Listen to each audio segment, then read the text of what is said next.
De tocht gaat van het wijkcentrum De Waterpoort naar het huis van het slachtoffer onder Partuurstrieten.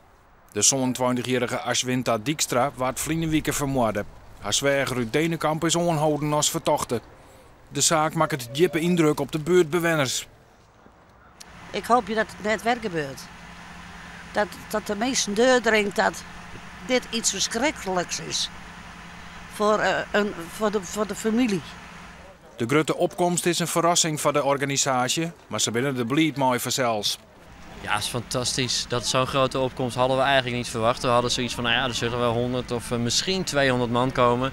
Maar als ik zo keek, het waren er meer dan 400. Absoluut fantastisch. Dat is echt een enorme opkomst. Het schiet je gewoon van vol. Dat is echt fantastisch.